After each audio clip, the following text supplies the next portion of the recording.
You're going to be like, it's not relevant, but I promise you what happened to these women 500 years ago is exactly what's happening today. So we saw in part 1 that the dissolution of monasteries left precious few options for former nuns in England to live on. But they did receive a pension, a small pension. The median pension given women was half of what was given men. So the historian Kathleen Cook calculated the median pension for women, £2 and 13 shillings and 4p, £2.67 in the decimal system. The median pension for men, £5, 10 shillings. £2.67, that is about half of a farm laborer's wage at the time. It is not enough to live on, not even close. It is poverty, abject poverty. So how come women received so much less than men, who, by the way, combined their pensions with jobs and other things that women could not do? That's part 1. How come women received so little? It wasn't obvious, blatant gender discrimination, outrageous thing that you can point out. And that's what makes it really interesting and really, really relevant to today. No one looked at women and were like, you deserve half of what men do. In fact, if you look at mixed houses like Sion Abbey in West London, which had both monks and nuns, they were treated equally. They were just paid based on seniority. So the heads of houses, including women, received very generous pension. They were generally aristocratic women, so they got a lot of money.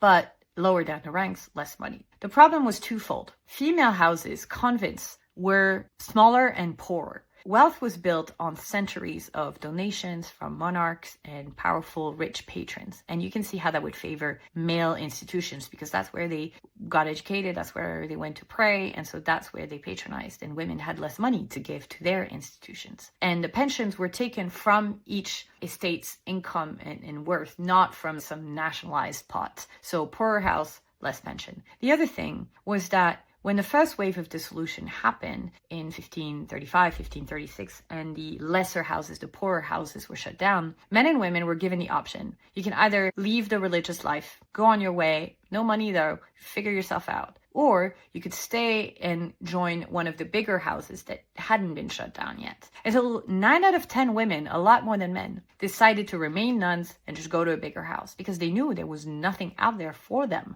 So why would they leave? So they go to the bigger houses. And so by the time of dissolution, these nunneries are overcrowded. They are packed with women who now all need to be provided for. So even if you had a similar size pot as like a similar size monastery, you just had to divide it up among so many more people.